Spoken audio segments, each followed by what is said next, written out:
começar devagar pelo planejamento familiar. Primeiro nós vamos definir o que é planejamento familiar, nós vamos ver os métodos contraceptivos e entre eles os hormonais, os métodos de barreira, etc. e terminar com esterilização cirúrgica, né, ou definitiva. Planejamento familiar é definido por lei, está na Lei 9.263, de 12 de janeiro de 1996.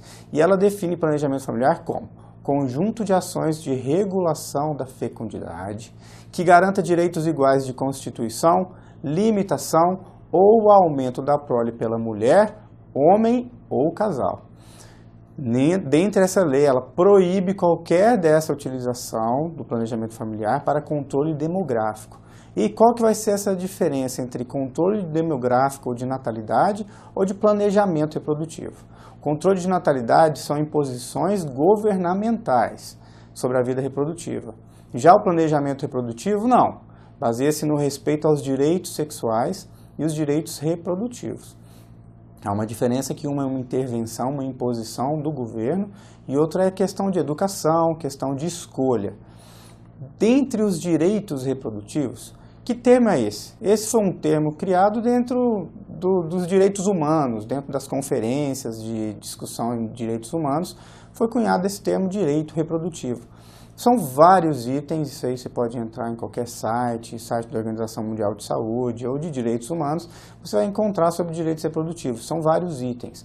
Os mais importantes aqui para a gente serão o direito das pessoas decidirem da forma que quiser, livre e responsável, se querem ou não ter filhos, quantos filhos vão ter e quando vão ter esses filhos. O direito de acesso a informações, os meios, os métodos e quais técnicas vão ter filhos ou não vão ter filhos. O direito de ter relação sexual independentemente de reprodução. Direito ao sexo seguro para a prevenção da gravidez e doenças sexualmente transmissíveis, inclusive AIDS, especialmente AIDS. Dentre os métodos de contracepção, nós vamos ver os métodos reversíveis e os definitivos ou cirúrgicos. Contracepção. Quais são os métodos reversíveis e quais são os definitivos? Os reversíveis a gente pode dividir em comportamental, métodos de barreira, métodos com dispositivos intrauterinos ou hormonais, ou até mesmo intrauterinos hormonais, mas às vezes pode ser hormonais orais, hormonais injetáveis, e a contracepção de emergência. Os métodos definitivos seria a cirurgia, tanto masculina quanto feminina, como laqueadura e vasectomia. Então a gente vai dividir didaticamente esses métodos contraceptivos e nós vamos ver um pouquinho de cada um deles. Mas antes, a gente precisa entender o que é a eficácia de um método contraceptivo. Cada método vai ter uma eficácia diferente. E isso pode ser dosado, isso pode ser medido pelo índice chamado índice de Pearl. Na verdade, a eficácia de um método mede a capacidade desse método de proteger contra a gravidez não desejada. E ela é expressa pela falha do método, geralmente num período de tempo, geralmente 1 ano. O método de Pearl nada mais é do que o número de falhas do método vezes 12 meses, vezes 100, no caso mulheres, dividido pelo total de número de meses de exposição. Isso é simples de entender. Existem várias tabelas disponíveis para a gente ver qual é esse índice de Pearl, qual é a eficácia de um método anticoncepcional. Aqui no slide 10 nós temos uma tabela bem grande dos métodos anticoncepcionais e do índice de Pearl. E nós vamos dividir esse índice, esse número, em uso correto e o uso rotineiro. O uso ideal e o rotineiro, que a gente vê que tem alguma diferença. Exemplo, uma mulher que toma anticoncepcional oral, às vezes esquece, usa em horários diferentes, ou usa concomitantemente com alguma outra medicação que diminui o seu efeito. Então é importante a gente ver que existe uma diferença entre o uso rotineiro, o habitual, e o uso ideal, tá? Então assim, por exemplo, se a mulher não usa método nenhum, isso existe um índice Pearl? Existe, é 85, é um índice alto. Então, dentre essa tabela, vocês vão ver que é o maior dos índices. E aí aquelas pessoas que usam as pílulas orais, né, usam anticoncepcional oral, hormonal. E aí qual que vai ser o índice de pílula? Se a gente for olhar aqui na tabela, é 0,3 o uso ideal e 8 o uso rotineiro. Já vê que é um número menor. Se a gente for ver a esterilização masculina ou feminina, a gente vai ver que o índice de pílula é muito pequeno, 0,1 ou 0,5. O DIU de cobre ou o medicado com levonorgestrel também é pequeno, 0,2, 0,6. Os implantes transdérmicos, que nós vamos ver um pouquinho mais para frente, o Implanon, por exemplo, aqui na tabela é o que tem o menor índice de pílula, ou seja, tem maior eficácia, que é de 0,05. Então, estudem essa tabela, vejam mais ou menos, geralmente, dificilmente isso cai em prova, mas vale a pena saber, de repente, qual é o melhor, até para vocês mesmos poderem usar, saber qual que é a melhor opção. E a gente tem que ver um rol, como escolher esses anticoncepcionais, quais são os critérios de elegibilidade, quais são as contraindicações e pensar qual que é o melhor ou o pior com esse índice de acerto e de erro de eficácia, ok? Tá. Primeiro, vamos lá para os métodos comportamentais. Método comportamental nada mais nada menos do que os métodos naturais de anticoncepção. Aquele que é baseado no reconhecimento do período fértil. Existem vários problemas nesse método. Primeiro, ele tem um índice de pílula elevadíssimo. Não tem nenhum método, né? Teoricamente, nenhum método físico ou químico. Então, é um índice de 85, o índice de pílula.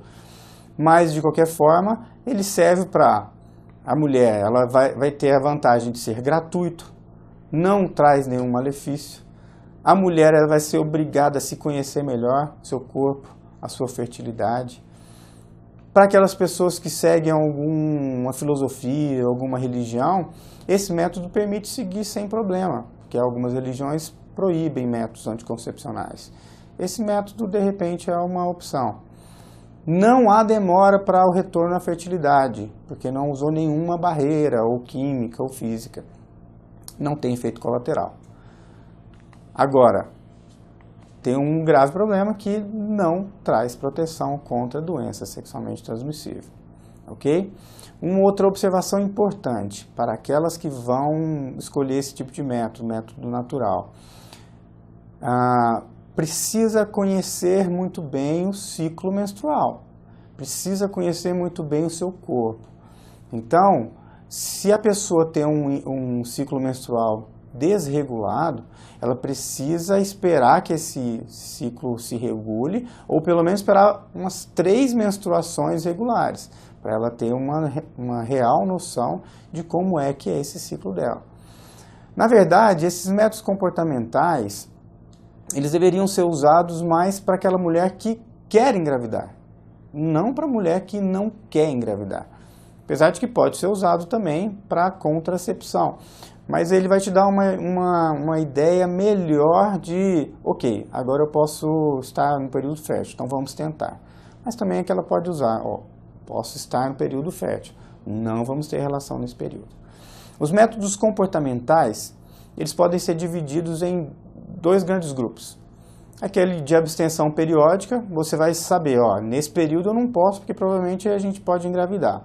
Nesse período a gente pode. Que a gente vai chamar de abstenção periódica. E tem aqueles tipos de métodos que são as relações em que não há a introdução de sêmen intravaginal. Tá? As relações em que o esperma não é depositado na vagina, a gente vai ter, como exemplo, o coito interrompido, o sexo oral, o sexo anal e a masturbação mútua, ou seja, não teve a inoculação de nenhum espermatozoide, ou seja, não vai ter nenhuma chance de engravidar, porque não tem o meio para isso. A abstenção periódica, nós vamos colocar 4 itens. Ogino-Knaus, o método da tabelinha, Billings, a curva de temperatura basal e o sintotérmico. Nós vamos falar melhor sobre cada um desses 4. O método de Ogino-Knaus, ele também é conhecido como tabelinha ou método do calendário. Ele é o seguinte, a mulher precisa conhecer o padrão menstrual. Ela vai, se ela não conhece, ela vai ser obrigada a conhecer, porque ela vai ter que criar um mecanismo de entender como é o ciclo, como é a duração do seu ciclo. Mas para esse método, tem 4 coisas importantíssimas que a mulher tem que saber, e que vocês para a prova têm que saber também. 1. A ovulação, ela geralmente acontece 14 dias antes da menstruação. Então, nós vamos colocar mais ou menos 12 a 16 dias antes da menstruação, é o período onde geralmente há a ovulação. Ponto 2. O ciclo menstrual padrão, ele tem um tempo de mais ou menos 28 dias. O normal da menstruação é durar de 25 a 35 dias, mas tem um padrão, a grande maioria das mulheres que tem um ciclo menstrual regular, menstrua a cada 28 dias. Esse é o segundo tópico. O terceiro tópico importante. O espermatozoide ele tem uma capacidade de sobrevivência dentro do corpo feminino de até 48 horas. E o quarto tópico importante também é que o óvulo ele geralmente tem uma vida média de 24 horas. Então vamos lá. Temos que lembrar as 4 coisas importantes. A ovulação geralmente ocorre 14 dias antes da próxima menstruação. O ciclo regular tem mais ou menos um período de 28 dias. O espermatozoide sobrevive 48 horas e o óvulo 24 horas. Ok? Aqui vocês vão ver nesse slide que o método é simples, mas a gente tem que pensar um pouco, tá? Então assim, pegando um ciclo de 28 dias, qual é o período que deverá acontecer a abstinência sexual? Então nós vamos ver, primeiro dia do período fértil. Claro que isso é uma data aproximada, então a gente não pode esquecer disso. Isso aqui não é exato, nenhum corpo é exato, então nós vamos trabalhar com a aproximação. Então, provavelmente, o primeiro dia do período fértil, como que nós vamos calcular? Nós vamos pegar 16 dias, que é aquele tempo máximo da ovulação, que a gente falou anteriormente, acrescer mais 2 dias da sobrevivência do espermatozoide. Então, nós vamos tirar 18 dias do último dia da menstruação. Então, num ciclo de 28 dias, a partir do dia 10, nós temos, teoricamente, o primeiro dia do período fértil. E qual que é o último dia do período fértil? Nós vamos tirar 12 dias, que teoricamente é o primeiro dia da menstruação, falado anteriormente, mais um dia, tirar mais um dia de que é a sobrevivência do óvulo. Então, teoricamente, aí num período de 28, num ciclo de 28 dias, a mulher vai ter que fazer uma abstinência do 10º ao 17º dia, como está sendo mostrado aqui nesse slide. Nós vamos tirar 16 mais 2, portanto 18 dias para ter o primeiro dia do período fértil e tirar 11 dias para ver o último dia do período fértil. Vamos dar um exemplo. Uma mulher contou durante 6 meses, que isso é o ideal. Uma mulher vai lá, conta 6 meses, faz a calendário e vê quantos dias tem o ciclo dela. Ela viu que o ciclo mais longo dela durou 33 dias e o ciclo mais curto durou 26 dias. Como que nós vamos fazer as contas? Nós vamos tirar do ciclo mais longo, nós vamos tirar 11 dias. E do ciclo mais curto, nós vamos tirar 18 dias. Portanto, essa mulher vai ter que abster-se de relações sexuais do 8º ao 22º dia. Agora, olha a complicação desse método da tabelinha. Imagina uma mulher que do 8º ao 22º dia não vai ter relação sexual. Se ela menstrua e tem um fluxo de 8 dias, então ela vai ficar os primeiros 8 dias menstruada. No 8º dia ao 20º ela não pode. Vai que ela tem uma baita de uma TPM do 22º dia até ela menstruar. Acabou. Não vai engravidar mesmo porque também não vai ter relação sexual. Então esse é um método bom, mas ele tem muita falha. E lembrando que ele é bom para quem quer engravidar. De repente você vai falar, provavelmente essa aqui é a fase que eu posso engravidar. Tem maior chance de engravidar, ok? Um outro método importante e conhecido de todos é o método de Billing, ou também conhecido como método muco cervical. que acontece com o muco cervical durante todo o período? Ele vai sofrer interferência da produção de estrogênio e de progesterona. Então, na primeira fase do ciclo, até a ovulação, e principalmente no momento da ovulação, o estrogênio está em maior quantidade. Então, como que vai aparecer o muco cervical? Ele vai estar abundante, vai estar um pouco mais aquoso, transparente, translúcido e filante. O que é filante? A propriedade de fazer fio. Então a mulher vai introduzir os 2 dedos na vagina, vai coletar o muco e vai colocar um dedo contra o outro, como vocês podem ver na foto, e esse muco ele é filante, ele faz um fio, ok?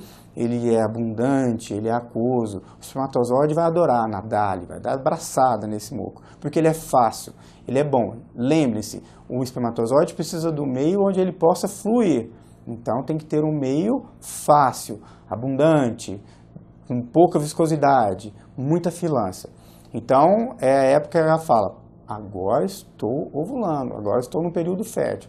Provavelmente aqui aumenta a chance de eu engravidar. Após a ovulação, quando o corpo amarelo assume a produção de progesterona, a progesterona muda o muco. O que vai acontecer com o muco? Vai ficar em menor quantidade, mais opaco, mais espesso, sem filância, ao contrário do estrogênico, ok? Então é simples o método. Algumas mulheres não vão gostar, de repente por conta de higiene, etc. Não é quase nada fidedigno, então tomem cuidado, ok?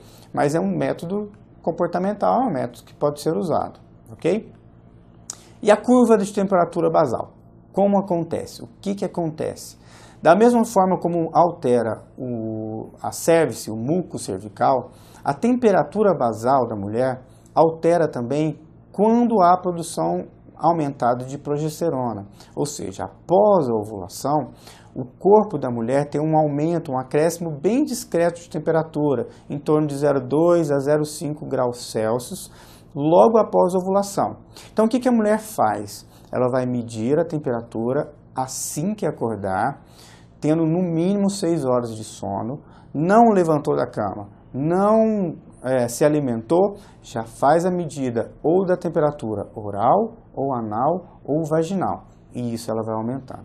Assim que houver um acréscimo de 0,2 ou 0,5, ou ela vê no gráfico que ela está construindo que houve um aumento daquela temperatura, ela vai evitar o sexo. Então ela vai ter que evitar o sexo do dia da menstruação até 3 dias após o aumento dessa temperatura basal que ela tem medido e tem anotado no gráfico. Um gráfico bem simples, como vocês podem ver, mas é nítido, aumenta mesmo e a mulher que tem um controle e tem feito isso certinho, consegue prever. Novamente a gente fala que é um método bom para aquelas que querem engravidar. Porém, aquelas que não querem engravidar e não querem ou não podem fazer uso de um outro tipo de método, podem utilizar esse daqui. Método sintotérmico, na verdade, é a junção de vários métodos. Então ela vai utilizar a temperatura corporal basal, como a gente falou, ver o teste de Billing, o método de Billing, as secreções vaginais, e outros sinais de fertilidade. Tabelinha, de repente ela tem um aumento da libido, ela fala assim, provavelmente eu estou no período fértil. Então o sintotérmico simplesmente é uma soma desses métodos comportamentais, ok? Os métodos de barreira, esses são os mais comuns, que são distribuídos nos postos de saúde e que a gente tem um pouco mais de acesso. O principal deles é a camisinha, ou condom masculino, ou camisa de Vênus, distribuída e todos conhecem. Condom feminino é um pouco menos utilizado, porque é mais desconfortável, é um pouco mais caro, é ruidoso, durante a relação sexual diminui o prazer do homem e da mulher, então é muito pouco utilizado, mas é um dos métodos. Lembrando que a camisinha, tanto masculina quanto feminina, são os métodos eficazes em prevenir doença sexualmente transmissível e AIDS. Então a importância deles, ou seja, além de todo e qualquer método anticoncepcional, que seja comportamental, oral, injetável, hormonal ou não, há de se oferecer também um método de barreira, porque os outros oferecem proteção contra a gravidez, mas esses dois contra doença sexualmente transmissível. Então isso é importante, e em prova isso sempre vai cair, e para o SUS o importante é a anticoncepção conjunta, tanto o método de barreira contra doenças e os outros contra a gravidez, para evitar a gestação. Outros métodos de barreira, espermicida. Espermicida é sim um método de barreira, tá? Ele tem uma barreira química, ele vai agir ou no capsídeo, ou nas enzimas dos espermatozoides, ou modificando a cervice, o muco cervical. Lembrando que alguns espermicidas podem aumentar a chance de AIDS ou de algumas outras doenças sexualmente transmissíveis, porque pode lesionar a cervice, ou a mucosa cervical. O principal espermicida utilizado no mundo todo é o nonoxinol 9, porém no Brasil ele não está disponível, ou até pouco tempo atrás não estava disponível. Tem ainda o menfengol, cloreto de benzalcônio, ok? Existe o diafragma e o capuz cervical, vocês conseguem ver aqui na foto. A diferença principal entre o diafragma e o capuz cervical é o tamanho. O capuz cervical, como o próprio nome diz, ele vai ser colocado diretamente na cervice. Ele é menor e fica mais profundo dentro da vagina. O diafragma ele é maior e um pouco mais desconfortável. O capuz cervical é muito pouco difundido aqui no Brasil.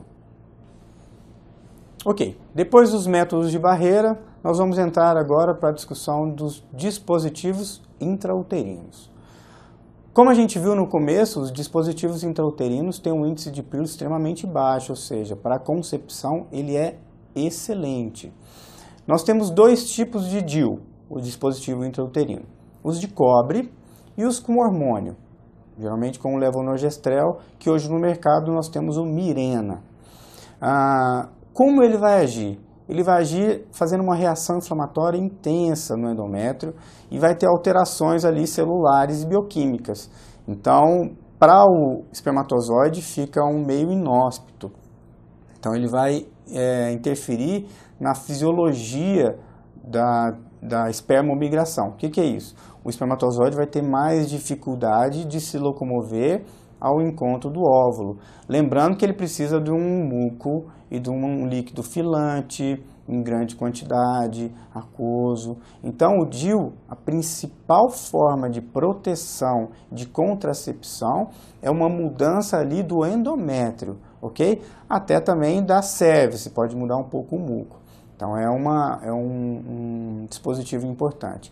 E hoje, mais moderno, temos o Mirena que libera gradativamente o levonorgestrel. Existem outras indicações importantes também, aquelas mulheres que sangram bastante ou mulheres que não podem usar métodos hormonais. Então isso aí é um outro capítulo, mas lembrem-se que o dispositivo intrauterino é excelente para contracepção, ok? Os métodos hormonais, ou seja, as pílulas, os anéis vaginais, implantes, nós vamos fazer uma passagem rápida. Aqui não cabe a gente a discutir quais são as formulações, as melhores formulações, o que tem disponível no mercado.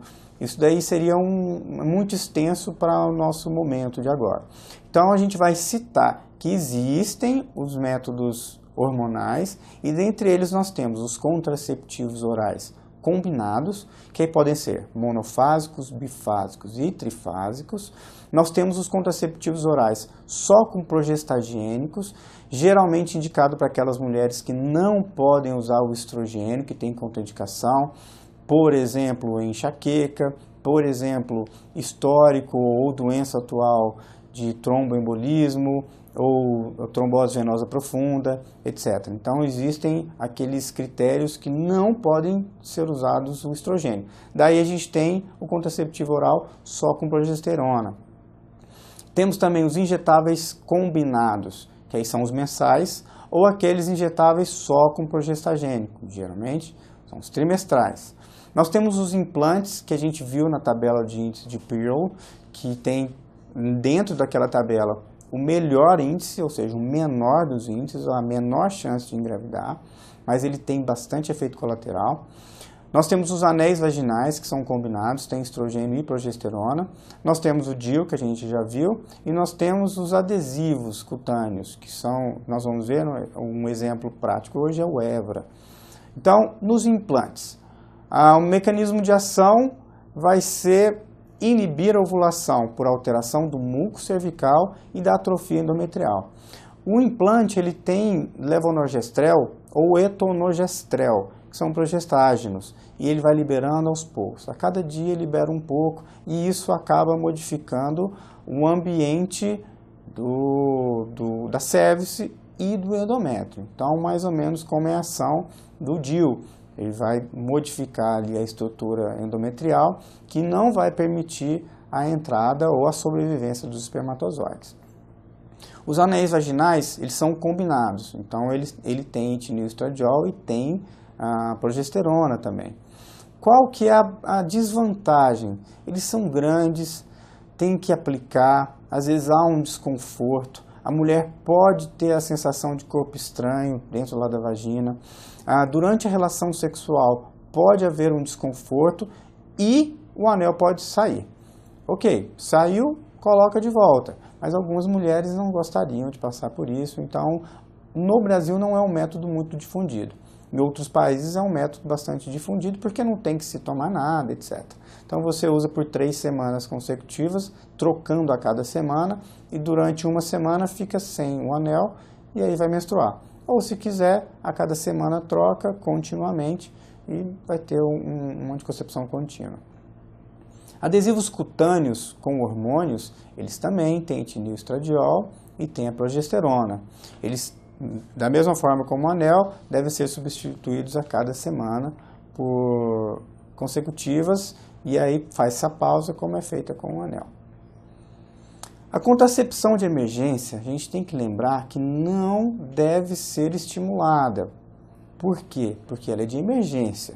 Ela deve ser usada em casos emergenciais, em casos em que houve rompimento da camisinha, ou que a mulher ela não está tomando corretamente, ou em casos de violência sexual, como estupro, etc. Então a gente não pode oferecer como um método de contracepção propriamente dito. Ele só é de emergência, em casos isolados, ok? Existem dois principais métodos de emergência, mas a gente pode ainda colocar o DIU como um desses métodos, muito pouco difundido, e o mifepristone. No Brasil e até no mundo ele não é autorizado porque ele é abortivo. Então, teoricamente, nós temos 2 bons métodos contraceptivos. E tem o DIU, que é uma opção também. O método de USP, ele é utilizado com 100 microgramas de etilenoestradiol e 500 microgramas de levonorgestrel, tomado de 12 em 12 horas. Ok? A apresentação comercial tem um Evanor e um Nelvilar. Importante, ele deve acontecer o uso desse método até 72 horas pós-coito desprotegido. A cada hora que passa disso, diminui sua eficácia. Ou seja, deve ser realizado o mais cedo possível.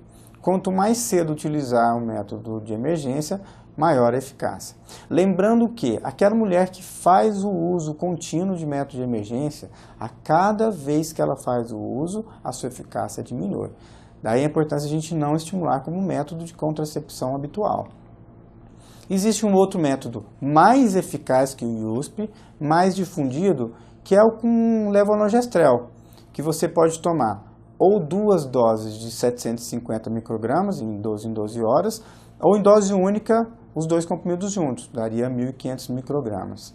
Ok? Da mesma forma como o método de USP deve ser usado até 72 horas pós-coito desprotegido e deve ser realizado o mais cedo possível pós-relação.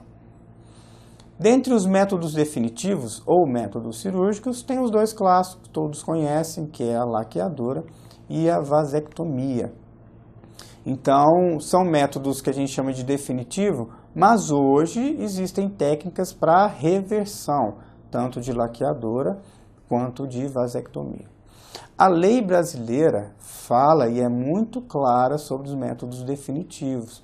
Então, eu trouxe aqui para vocês a lei do planejamento familiar, a mesma lei que a gente falou no começo, e com temas importantes sobre a anticoncepção cirúrgica. Então, ó, a lei diz o seguinte: somente é permitida a esterilização voluntária em homens e mulheres com capacidade civil plena, maiores de 25 anos, lembrem, maiores de 25 anos ou com pelo menos 2 filhos vivos. Isso é importante e pode cair em prova, ok? A lei também diz: deve ser guardado o prazo de 60 dias entre a expressão do desejo da esterilização e da sua realização. A esterilização é permitida se houver risco à vida ou à saúde da mulher ou do futuro concepto, desde que testemunhado em relatório escrito e assinado por 2 médicos.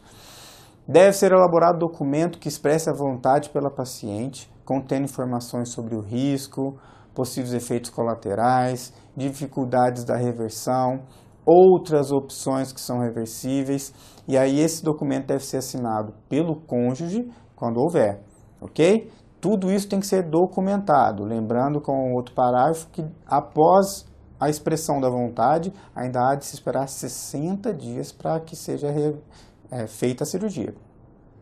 Não se pode realizar laqueadura tubária nos períodos do parto ou aborto, a não ser nos casos de necessidade por cesarianas sucessivas prévias. Isso aqui é importante. No Brasil, não se pode laquear durante a cesárea, a não ser que haja uma necessidade médica, ok? Não se pode fazer esterilização por outro procedimento que não seja laqueadura tubária ou vasectomia.